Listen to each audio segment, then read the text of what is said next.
Good morning, good morning, good morning. This Big Mark coming at your face with the real. Got to keep this thing pumping and jumping. Yo, I don't like to incorporate my personal worship on these videos. But every now and then when I be studying, I drop a gem. And it's about the Ten Commandments. Some people say, well, we're not under the law anymore, we're under grace. Some people say, well, the Ten Commandments was nailed to the cross.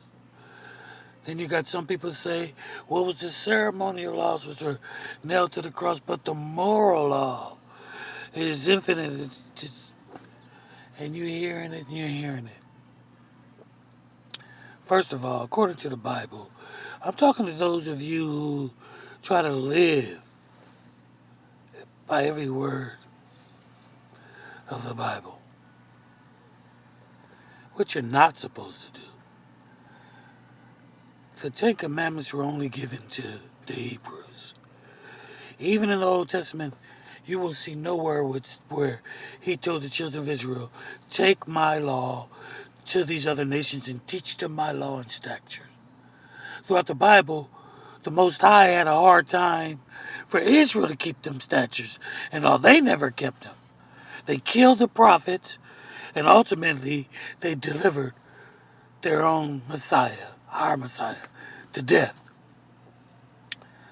So then, after Christ, because there were only one people on the planet at that time under the law, and it was the children of Israel, never humanity.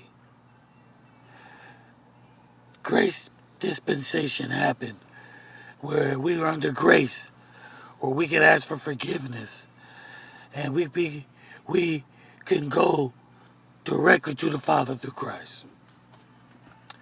That's grace.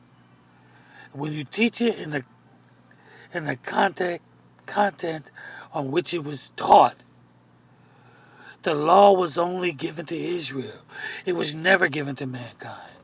And when you talk about those who are under the law, he's talking about Israel. Because up until that point, they're the only ones.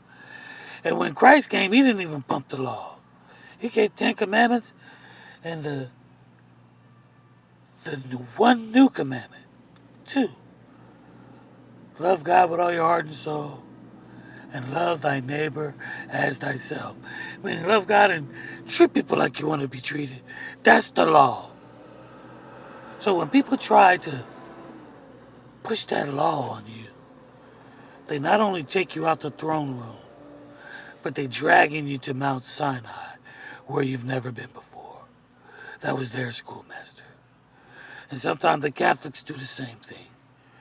They'll drag you back to the grave, or they'll drag you back to Calvary. There's no action at Calvary anymore. The grave is empty. We in the throne room. We right in his face, where we can obtain mercy. So, don't let them push the Levitical law, the 10 Commandments, the legislative law. All these was for a baby nation who would soon be the progenitors of the Messiah who would save the world. This baby nation was pregnant. So in the Levitical law, God gave her a health diet. This was prenatal care. They were a new nation, a baby nation.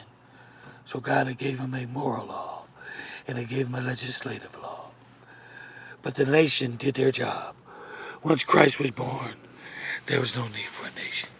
They did their job, and it was for God so loved the world that he gave his only begotten Son, that whosoever believeth in him should not perish,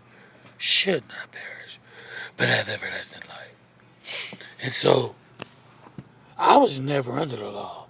I wasn't born then. You need to love God and treat people like you want to be treated. And really, treating people like you want to be treated shows how much you love God, really. If you want the truth be told. But that's just something. Don't let them pump this law down your throat. Don't let these people fool you. It don't work like that. We don't work like that. This is not how we do it. It's all about how you treat people. Real talk. All right then. Just a little something, something. A little sidebar. And remember, like I always say, falling is a lot like flying to hit the ground. So keep your head up. Peace.